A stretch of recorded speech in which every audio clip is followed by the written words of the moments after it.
So for those of you who don't know, I'm Kristina Logue, the CFO at Payments Canada, and happy to be here today to engage in this discussion with my friend Ramesh Jayakrishnan from Mastercard. So Ramesh's role at Mastercard is the Vice President of New Payments Platforms. And he's responsible for product strategy and the delivery of various new payment platform products and services in the Canadian region, which include initiatives around the real-time payments infrastructure, overlay services, and other Mastercard products which support cross-border and domestic payments from and within Canada. So really great subject matter expert here, so we can kick off this wonderful discussion. So I think, Ramesh, in order to start, before we dive into any real specifics, I'd love it if you can give our audience some brief insight into what we mean by cross-border payments. And then a follow-on to that would be, why is this so important for Canada? Absolutely. And first of all, thanks so much for having me over. And yeah, it's a great opportunity to connect with you, obviously, and with the audience as well. Cross-border payments. I mean, this has been a subject that I've been quite passionate about over my entire career, I think. But honestly, with all the changes that we're seeing right now in Canada, I think it just makes it even more important for where we are in our journey today. But talking specifically about what are cross-border payments, so maybe just to get that out of the way in terms of the core definition. The reality is when a payment starts in one country and ends up in another country, that's really the basic definition of a cross-border payment. So it does get into the basics of the origination country versus the destination country where the money actually gets paid out. But having said that, I think uh, it almost depends on each use case as to how consumers or businesses perceive cross-border payments. The reality is it's really driven by the use case. Globally, when we talk about international remittances, it's really a person sending money to another person in another country. To give you an example, if I were to send money to my brother in India, that would be a clear example of an international remittance, which is really usually a low value remittance. But a lot of the volumes today, they actually do not come from low value remittances. It actually comes from commercial payments. So again, like I said, it depends on the use case. So you have low value P2P remittances. You have a large corporate paying a supplier or a vendor in another market. You have governments paying other governments for various payouts. Similarly, you could have a company that's paying out a gig worker, let's say in Philippines or in India, where work is being outsourced. That could be another great example. In today's world, especially with the current situation that we're seeing globally, a lot of NGOs sending money internationally for humanitarian aid. Again, these are just great examples of where cross-border payments come into play. For Canada, actually, all of these use cases are not just live and active, but actually they become even more prominent over here. And that's actually driven by two factors. And that's really getting to the second part of your question, Christina, as to why is cross-border payments important for Canada, and not just for the retail customers, but for the country as a whole. I think there are two main factors I think that come into play over here. When we look at Canada, and actually for that matter, for any country, you got to see the demographics of that country. When you look at Canada, in fact, I was just reading just the other day a statistics that was published by StatsCan. Apparently, between July 2020 and July 2021, our population grew by about 156,000 people, of which about 74% was actually driven by immigration, which is pretty insane for a country to actually, the majority of the growth is actually coming through immigration. And I thought that stat was high, but apparently the previous year it was even higher. It was about 83%. So clearly, when you have a country where you have a lot of immigrants coming in, most of them, when they come in, they still have friends and family back home, or maybe they have businesses or business relationships back home. And so for them to send money back home becomes absolutely critical. So that's one reason why I think cross-border payments is really important for Canada, for Canadians, which is why I think literally every bank, financial institution, credit union, or even a digital player that might be in this space is actively seeking to solve for the money movement needs. The other factor for Canada is, again, Canada as a country, yes, we produce a lot, but we're also hugely dependent on international trade. Again, just going back to some of the stats that I recently read, I believe our exports in 2021 were about $637 billion and imports were close to the tune of about 631. Again, a great need for us to send money internationally and to receive money from international sources as well. And so when I look at the multiple use cases that are there, whether it's commercial payments or whether it's retail payments, small business payments, I think Canada is ripe for all of these use cases, and hence it's no surprise that cross-border becomes such a significant factor that actually helps drive several use cases for various banks and financial institutions in Canada. Great, thanks for that. That was a really great level set, I think, for everyone here around the table. Diving in a little deeper into Canada, I'm going to go on a limb here and say that Canada is probably not at the forefront right now of being sort of at the high end of delivering in terms of cross-border payments. So can you give us your thoughts and any insights on where is this being done really well, and what are some of the emerging trends that we're seeing in cross-border payments around the world? Sure, absolutely. The good or the bad news is that there's really no country that's leading, there's bleeding edge or leading edge in this space. The reality is every country is evolving, and so is Canada. In fact, we can probably take some pride in the fact that Canada is actually in the forefront of doing a lot of things. Actually, we're at least doing pilots, with various players, whether it's through blockchain, whether it's the new initiatives that's happening through SWIFT. I think our banks, our financial institutions are definitely there in the forefront. But having said that, maybe I'll take it a step backwards as to why are we, and where are we today with cross-border payments in general. The reality is, in the last 10 to 15 years, most jurisdictions, and actually even in Canada right now, we've done a lot of work on domestic payments. And again, I don't mean, I really mean account to account transfers, because, obviously the card networks have done whatever they wanted to do in terms of POS, both on debit, credit, and prepaid. So I think, leaving that aside, a lot of our investments and focus has actually been on solving for real-time payments domestically, and rightfully so, because when you look at any jurisdiction, a majority of the payments are really for domestic payments anyway. So whether it's P2P or commercial payments and other use cases, uh, they are largely domestic in nature. But and hence you would have seen, obviously what Payments Canada is doing right now is really creating a new real-time rail in Canada, which obviously we're a part of the journey with you all as well in that. But it's the same case in most jurisdictions, where about 60 plus markets have stood up real-time payment systems. But even beyond that, there have also been markets where even traditional ACH systems have sort of come together to, or rather, they've beefed up their services to make those same-day ACH payments more efficient as well. The card networks have also stood up, and played a role in terms of solving for domestic push payments and making that more seamless. And so the reason I mentioned that is there's been a lot of innovation and improvements in terms of making domestic payments seamless.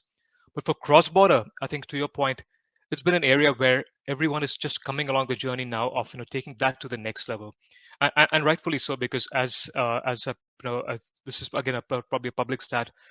I believe the cross-border industry is worth about $150 trillion in terms of the overall flows that happen on that. Now, obviously, there's a revenue associated with that as well, depending on who charges what for that. But the reality is, it's a huge segment, and so we are gradually seeing a lot of enhancements happening within the cross-border space as well. Whether it's enhancements that are happening at SWIFT, where they're looking at this initiative called GPI, which I think most banks in Canada are part of that as well.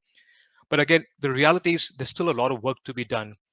The notion is that, again, whether we speak to the retail customers or whether we speak to the corporates, there's still some stigma or notions attached to cross-border payments that they're either too slow, or they're a little clunky, they're a little uncertain. Because, I mean, to give an example, if I were to send a wire payment to India today, the chances are I go to a bank and I say, here's my $1,000, and the bank tells me it might be about 55,000 rupees that might get paid out. Well, the reality is that 55,000 might actually become 48,000 because of the various intermediary banks that may have charged a fee, etc. There's some lack of uncertainty there. Now, obviously, don't get me wrong. There have been a lot of improvements even on the traditional wire payments application and system itself. So there has been some elements of transparency that's happened. But the fact that this one size fits all approach of correspondent banking, I think it does its great job for high value and large value payments, etc. But there's a clear need to sort of modernize or look at opportunities to sort of resolve some of that with the newer innovations that are there. So I think there's a great opportunity for everybody to play a role in that space, and I think Canada is also definitely stepping up in that journey. Again, back to your question, is any one jurisdiction doing that? I think there are different technologies and different players that may be stronger in certain jurisdictions, but I wouldn't say there's one clear winner. Which is why I think I think even Mastercard is we're trying to see what we want to do in that space as well, given that we run several real-time payment systems domestically. So we want to try and see what we want to do in that space as well. But I think the time is right in terms of the fact that we're having this conversation about cross-border payments, and I believe there have been several other panels even during this conference where people are talking about, how can we optimize what we want to do on the cross-border space as well. So yeah, clearly back to your point, Kristina, there's a lot of changes that are happening, and I think Canada is definitely in the forefront of trying and getting there as well. Great, thanks. There's a lot I want to unpack in all that section there. So let's start with, we do a little bit into the pain points here. So we talked about how manual, clunky, it can be very time consuming in terms of doing these cross-border transfers. What are some of the other major pain points in this area, and what's really driving the need for this change in this segment? Sure thing, yeah. So when we talk about the pain points, again, like I said, it almost differs with different segments. Let's talk about the retail customer. When they're sending money, let's say back to their friends and family, I think what they want to know is that money going to reach there, before my uncle's hospital bill has to be paid, or my son's tuition has to be paid in the UK, and the money that I'm sending, is that going to get there? So for them, it's all about the speed and the finality. For a commercial entity, it's all about the data and obviously the certainty of the payout amount as well. And I think that's where it might actually come down to some of the work that's happening with payments modernization as well. So back to the pain points as well. So like I said, I think there's lack of uncertainty. So I think that's one major pain point in terms of, if I'm sending $1,000 into the US, is that money actually going to be 930 US dollars, or is that going to be something different? Because if there was an invoice to be paid which had a sort of a penalty attached, I think for the business, they want to make sure that it's the full amount and the final amount that is getting paid out. For the retail customer, often it's about the speed, because again, like I said, speed is important for everyone. Don't get me wrong. Even the commercial entity wants to make sure that the money does get there in time. But often there are commercial terms that are negotiated, where you have some time to pay out that business payment. But the reality is everybody's looking towards more real-time payments anyway. So I'd say there's the finality of the payment, the speed of the payment, the transparency. I think there's also the broader segment of access itself, which also ties back into the G20 the roadmap of what are the pain points that need to be solved for. I think it's the same thing. It's about the speed of the payment, the transparency of the payment, and obviously the things like the finality, and last but not the least is the cost. Today, and again, not to call out any one bank, the reality is wire transfers in their existing form, they are pretty expensive. And not because the banks want to charge a lot of money, because there are real costs. There's correspondent banking fees, there's intermediary bank fees that have to be paid out across, there's beneficiary bank fees that are often collected upfront as well. So there are some real costs that banks also have to collect money for, which is why I think the traditional wire transfers do tend to be much more expensive. And I think that's where I think some of the newer fintechs, as well as some of the MTOs, they've stepped up and tried to make this much more affordable to customers as well. But really, the pain points really come down to these three or four main points: is transparency, the lack of data elements that might be required at some point, the speed, and last but not the least, the cost itself. Great. I want to get into the correspondent banking topic a Sure. little bit, but first, when we go back to the pain points, we talked about speed and transparency. Would you include in that data richness and the data element traveling along with the payment? And if so, can you just unpack that a little bit more for us in terms of how you see that unfolding, and what role would data richness play in the cross-border payments? Absolutely. In fact, data richness has two major points that I want to talk about today. One is the fact that it drives more efficiency from a payment perspective itself. So think of a supplier that's paying an invoice, for an import that happened, let's say from Israel or from Turkey. The reality is the invoice comes in, and for some reason, a part of the payment is deducted, and then instead of $100,000, let's say $85,000 is paid, and 15,000 was not was because it didn't really match the quality expectations, or something was not right. The reality is today, in the absence of full data flowing through with the payment itself, often what's happening is reconciliation has to happen offline. So they've got to look for an email or a separate note that went across saying, this is why the payment was accepted or why it was deducted. Often that's not the best outcome of that. So I think the fact that if at some point most of these real-time systems, or at least even some of these ACH systems, are able to support ISO 2822 or full data elements that are required to make these transactions more efficient, that's going to be a huge benefit, especially on the commercial to small business segment, where this is a basic need for them. Because I mean, to be honest, for a lot of these large corporates, the data is actually as valuable as the payment itself. And in fact, often that seems like an overstatement, but that's not really the case when you look at the cost and the time that's spent on sort of reconciliation and some of the backend processes. So I think that's one thing that's really important. The other piece is, when enhanced data is flowing through the along with the payment itself, the reality is it also helps us as financial institutions, financial professionals, and actually banks and other financial institutions. We're able to take the data and actually able to mitigate some of the challenges that arise out of AML or compliance related factors. So when the data is there, you can obviously, or let's say for the purpose of remittance or the purpose of the transaction itself, when that's flowing and that's being picked up and it's been received end to end by the receiving financial institution, it really helps to do a straight through processing of that transaction, as against having to hold the funds and then send the request back to the pay institution and ask the payer institution and asking for additional information. So I think the fact that the data really needs to move with the payment, not just for domestic payments but for cross-border, is becoming increasingly important. And I think that's going to be one of the major differentiators for some of the major payment providers globally as they look at moving towards ISO 2022. I think the benefits of this enhanced data flowing through is just going to be so important in the days and months to come ahead. As a CFO and someone who's responsible for some of that back end processing, it's definitely very much needed. And I can see so many benefits, like you said, domestically, cross border, to be able to remove some and alleviate some of that manual back end process it's invaluable. Absolutely. Yeah. So I wanted to dive a little bit into correspondent banking, and there is actually a question that was posted in our chat by one of our audience members. So John Cowan had a question on this. So you did mention the correspondent banking model that we have today in terms of, I think, largely around the high value payments. So how do we not replicate that same model going forward with cross-border payments? And further to that, how do you see all of the faster payment rails globally converging? Awesome. Great question, John. And I really wish had a clear answer for all of this. If I did, I would probably get an award for that. But the reality is, I think there are several tracks to this as to how we could unpack this.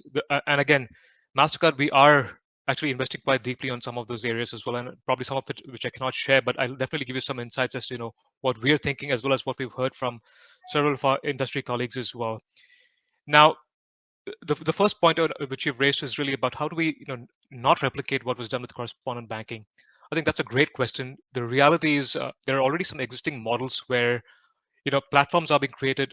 In fact, one of the things that we're thinking of ourselves is really thinking of something like a cross-border scheme where you have multilateral arrangements, or rather a platform that supports multilateral arrangements between different financial institutions where they could connect to each other. Basically, you could think of an entity that's providing a platform where message exchange takes place, but the banks are actually connected to each other through this multilateral framework that is going to be created on that. So that's actually an area, and I'm glad that you asked that question, because the whole premise that we had when we were thinking of that is how do we solve for these large value commercial payments in a way that's meaningful for both the sending and the receiving bank, while at the same time, I wouldn't say it eliminates correspondent banking, because even at the end of the day, even we have to do a cover payment to make a wire transfer for our settlement. But the reality is, a lot of these payments can actually come onto this multilateral platform where banks can actually exchange these messages using a secure, compliant, and a robust platform that we're thinking of as well, and really be able to get the benefits of a true multilateral arrangement, where banks are speaking to each other there. So that almost, I wouldn't say eliminates, but it definitely takes away a lot of the pain points of the correspondent banking framework. And to be honest, that's really the true value that we will bring, not just to the participating banks, but also to the end corporates and the end customers who are actually sitting behind all of these transactions. So I think that's one of the areas that we are actually, in fact, I can probably share something on this forum, is that we are actually eagerly looking at coming to the market with a platform like this, and there will be some early discussions that we would like to have with interested banks, and even central schemes like yourself, regulators in Canada, to see how we could solve for that. I think that probably takes care of the first part of your question, John. And again, this is something that we would definitely come to you and Kristina, to all of Payments Canada as well, to kind of get your thoughts on that, as well as with most of the leading financial institutions here as well in Canada. The other piece is really about, I think the second part of your question is about how do all of these faster payment rails start to converge more? And I would love to sort of talk to you from Mastercard perspective on that. I mean, the reality is, and you would have probably heard Sasha speak, at the beginning of the conference. the reality is about about close to about 20 to 30% of all real-time payments actually happen on a system that's either run or powered by Mastercard in many ways. So whether we're talking about the UK, the US, Singapore, Thailand, Philippines, and obviously now in partnership with yourselves and Iraq and Canada, we are looking at playing a significant role here from a domestic payment perspective. And we personally feel that there is an opportunity for not just for us but for ecosystem partners to come together and really make these real-time systems kind of speak to each other. But I think what's easy to figure out here is that it's not the technology that's the hard part, because that actually is probably the easiest part to solve for. It's actually the harmonization of the rules and the standards is where all the work that needs to happen.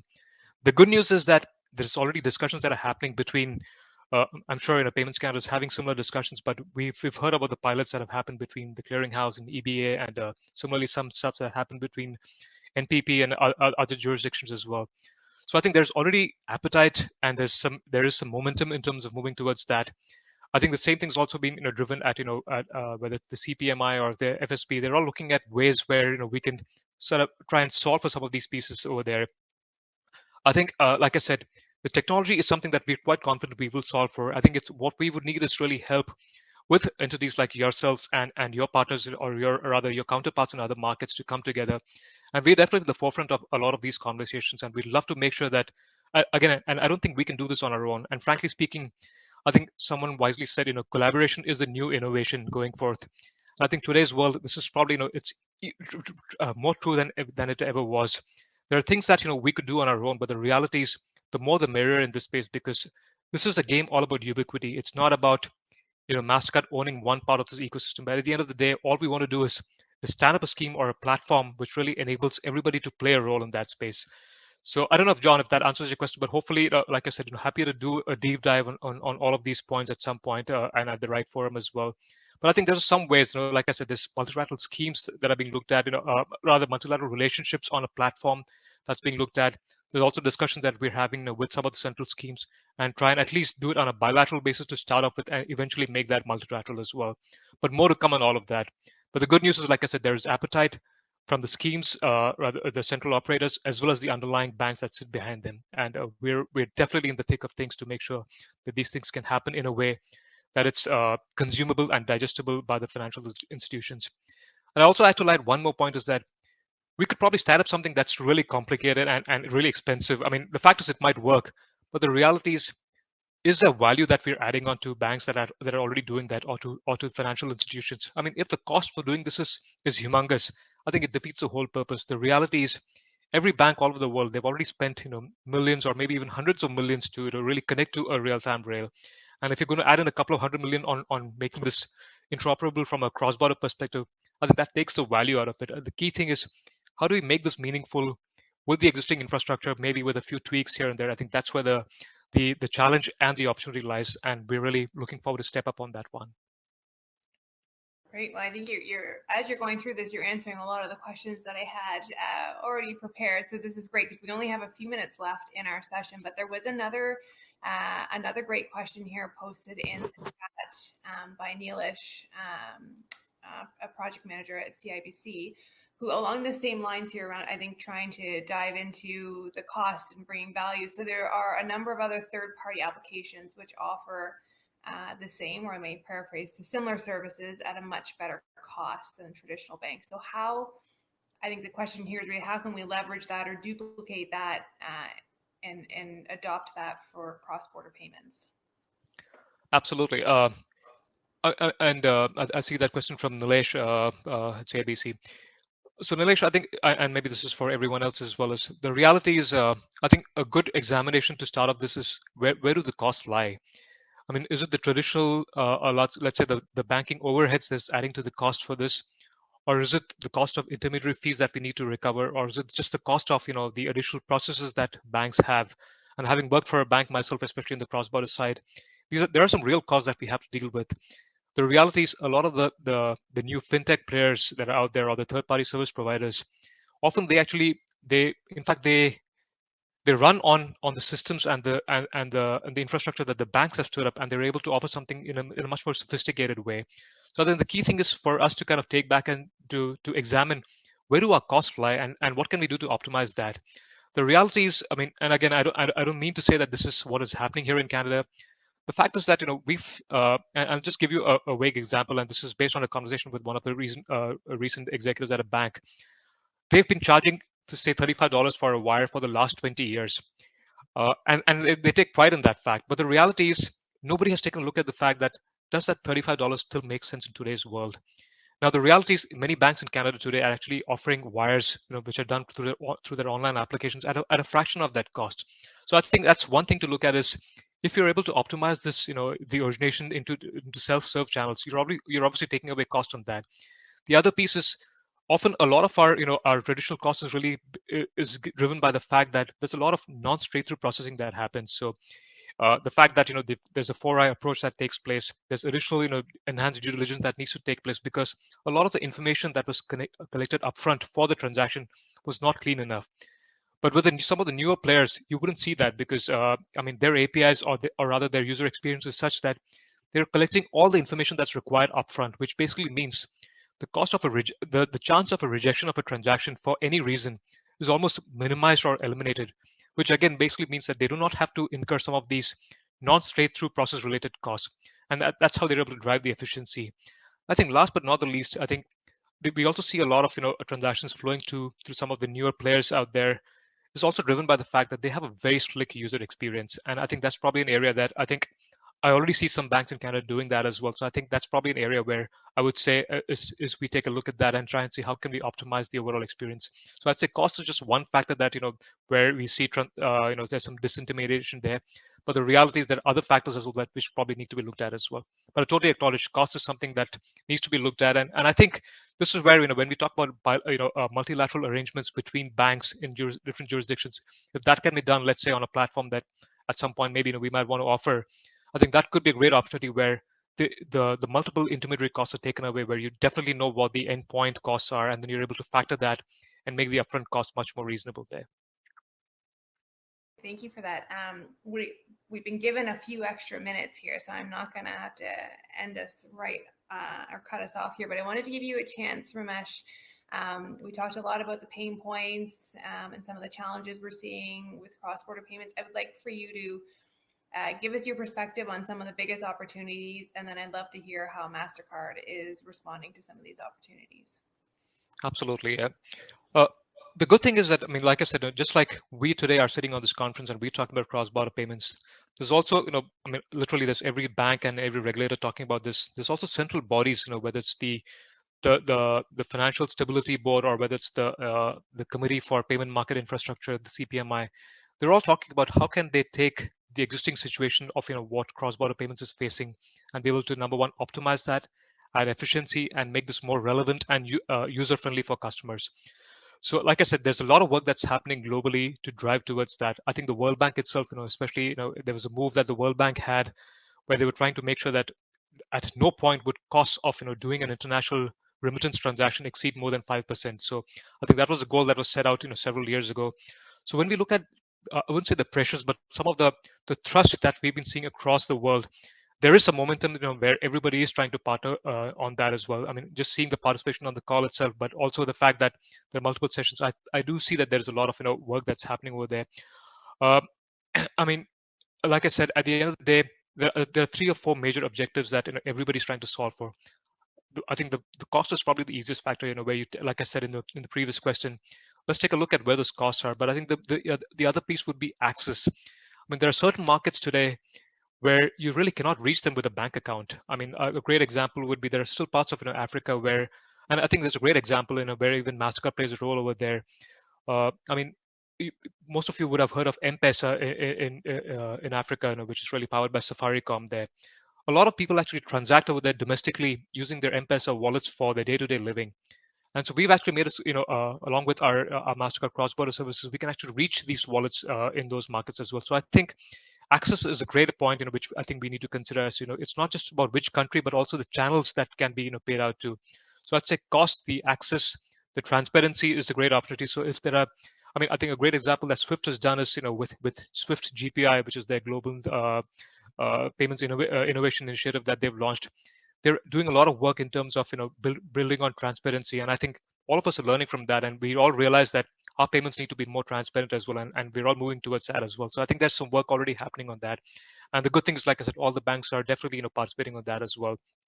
And last but not the least, I said, is really about the simplicity of how these payments need to take place. We've got to take away the pain points of how a customer looks at this. I mean, to be honest, a lot of customers, when they have to walk into a bank to do a wire transfer, they almost start they're wondering, where would they get all these data elements, and if it's even going to get there.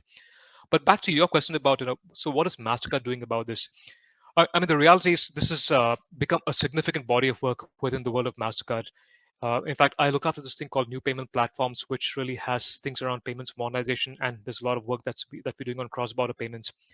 Uh, just at a high level, just to kind of share this insight with you all, is that we've actually stood up an entire team within Mastercard. It's actually called Mastercard Transaction Services. This is really the entity within Mastercard that looks after licensed regulated entities that need to be making cross-border payments, and so we hold the licenses under that. But I think what's really important is what lies under that. So we've actually built and acquired assets that enables us to get payments across to about 90% of the world's population. I think that's a huge stat. I mean, when I initially heard it, I mean, it was a great number, and it was quite informative. But again, when I translate that back into the number of markets that we can get funds across to, I think that's where it becomes a game changer. But more importantly, I think the second part of that is it's not about just getting money across to these countries. What we've also taken a look at is in each of those markets, we've partnered with either banks or with the MTOs or the money transfer operators to get money across into mobile wallets, into cash payout locations. In many markets, we also do payouts into cards. And last but not the least, which again is probably the most ubiquitous way, is really to get money across to bank accounts. And let's face it, when we look at Canada as a market, most of our immigration actually happens from countries where people already have 2 or 3 bank accounts. So as much as I say that it's important to get money across to mobile wallets and cards, I think it's definitely something that we want to do, and we will definitely help all the markets and the financial institutions that are looking at that. But I think that's one of the areas that we're deeply invested in terms of making sure that access, reach, simplicity of these transactions are an area that we're going to help institutions with. I think the last but not the least, what we also take a lot of pride in is that today, we already work with 22,000 financial institutions globally on the Mastercard network. So what we've done globally is we operate schemes, we run a franchise, which is really rules based, upon which is really built on the premise of security, trust, and compliance. And what we want to do is take our experience in running these global card network and bring that onto Mastercard Transaction Services and actually work with partners here in Canada as well. Actually, we even have a relationship with Interact where we power their cross-border payment services as well for account-to-account payments. So the key thing is we want to make sure that we bring in these global assets that we have and really translate that into benefits that we want to kind of help customers here. And really, our focus is yes, we've done a great job in terms of solving for retail remittances and small business payments, but also in terms of our forward-looking vision is to how do we work with financial institutions where we continue to let them work with what they do well in terms of managing FX, managing the customer, but we really provide them a platform where they can think of cross-border commercial payments, high-value payments, and really be able to leverage the so-called multilateral framework that we're thinking of and really be able to move money efficiently across markets. So that's, there's definitely more to come on that. And like I said, we're looking at, working with some banks globally.